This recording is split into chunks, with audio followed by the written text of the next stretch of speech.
بتحذرني حزورة. Lequel est le plus grand, le Liban ou l'Île-de-France?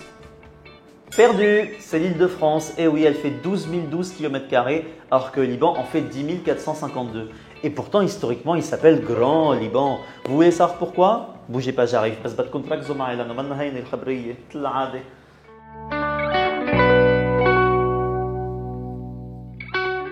La date qu'on retient toujours, c'est le 1er septembre 1920, quand la France proclame l'État du Grand Liban avec la capitale Beyrouth. ما زالك عم تقول جراند ليبان يعني كان في بوتي ليبان قبل، هات خبريه من الأول. Oui, Yara, بس ثانية, j'arrive.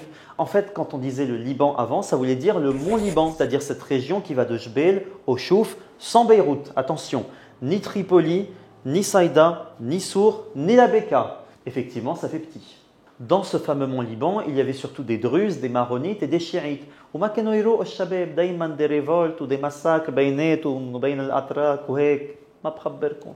Du coup, en 1843, les Ottomans créent Kaymakamatain et une Mutasarrafia en 1861. شو هيك؟ لك اسمعي ثانية. Oui, Kaymakamatain, c'est-à-dire deux Kaymakama, deux régions quoi. Une Druze, une Maronite, pour essayer de les calmer. Spoiler, ça n'a pas marché. Hein. Les rébellions ont continué et les frontières de cette région sont restées floues, même si ça se concentrait plutôt autour du mont Liban. واضح؟ نعم، بس الباقي شو كان؟ الباقي كانوا ولايات يعني كمان مناطق, c'est-à-dire la wilaya de Damas, la wilaya de Tripoli, la wilaya de Saïda. De toute façon, oubliez tout ça parce que la Première Guerre mondiale et la fin de l'Empire ottoman vont tout changer. Dès 1919, le patriarche maronite Elias Hoyek se rend à Paris plusieurs fois. Il réclame l'attachement de la Beka au mont Liban, plus les ports comme Tripoli et Saïda, mais aussi le Akkar, Rachaya et Hasbaya.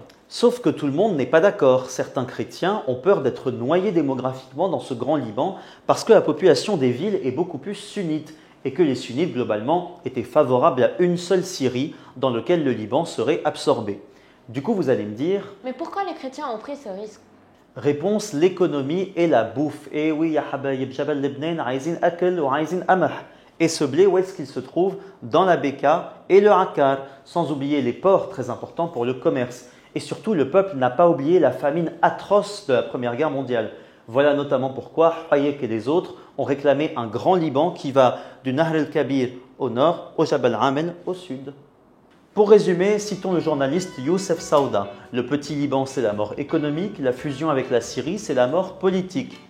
هلا bon, on a eu et la mort politique et la mort économique, بس معلش. هلا لا يكل بلد شو حلو, ce n'est pas grave. خلونا على ال 100 ans de l'Orient وعقبال ال 200.